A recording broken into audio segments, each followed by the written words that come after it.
In this video, I would like to discuss the enigma of hybristophilia, understanding women who are drawn to infamous partners.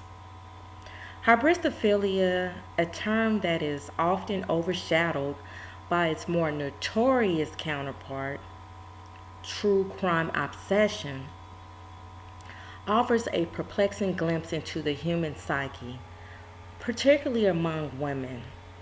Although there are men who are drawn to infamous partners, it's more common in women. This is defined as an attraction to individuals who have committed heinous acts or crimes. It presents a complex and often misunderstood facet of human sexuality and psychology. And in this video, I want to delve into that enigma of hybristophilia.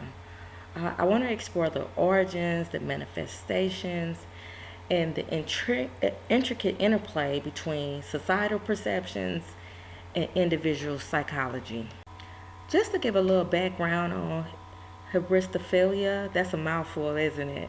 Just to give you a little background, this is rooted in Greek mythology. It's like where the tales of forbidden love between mortals and deities, and it often resulted in tragic consequences. Now, in today's time, it manifests itself in individuals, and again, predominantly women, who are drawn to infamous partners, criminals, murderers, or individuals with a history of violence. Although the term hybristophilia, a mouthful, it's not a everyday word that we use in society. It's pretty much obscured in society. However, the phenomenon has garnered a lot of attention through high profile cases and psychological studies. Now, speaking of some high profile cases, Ted Bundy comes to mind. I mean, it was a really high profile case. He was a serial killer. But if you think of all the admirers he had, I mean, all the letters he was receiving, he literally had a fan club. But when I think about his biggest admirer was Carol Ann Boone.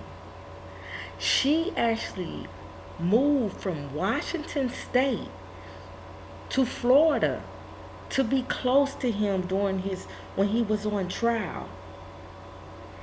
She eventually married him and had his daughter. Another serial killer comes to mind as well, named Richard Ramirez.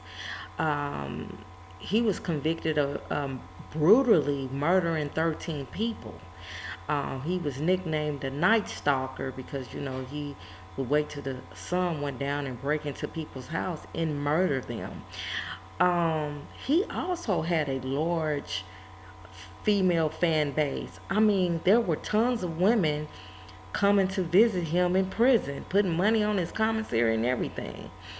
And eventually, he would marry this woman called Doreen Leo. I know I'm probably pronouncing the last name wrong, but after her writing him for like 11 years love letters, they eventually got married. I mean, it's just wild. Now, this reminds me of Sonya in this whole Ernest Williams, also known as Nasty Nesto, her uprooting herself from Florida and moving to Georgia and leasing an apartment here. And although it didn't go to the extreme of Ted Bundy and Carol Ann Boone, it just put me in the mind of it. Now, I know y'all think that it is an exaggeration, but it still puts me in the mind of, women going in to visit men in prison, especially women who are strangers to these men. They don't know these men. They're not married to them. They don't have any children. They're not the brother, father, no relation at all. It reminds me of Infamous Sylvia going in the name of, I was going to pray for him, and I'm going to pray for him, because it's just weird. It's just like, she puts me in the mind that she has a little hybristophilia in her. Especially when I found out that she had visited R. Kelly several times in jail. I'm sorry. I mean, I do realize that she is a YouTuber, and some of her motivation might come from trying to grow her YouTube channel, and that is, her content and everything. But two things can be true at the same time. I feel like she suffers from hybristophilia. Now that brings me to the recent interview that Infamous Sylvia had with Sonya, where Sonya is explaining to her why she's not dealing with Nesto anymore, Ernest Williams anymore, because of the recorded call where she hears him, speaking ill of her.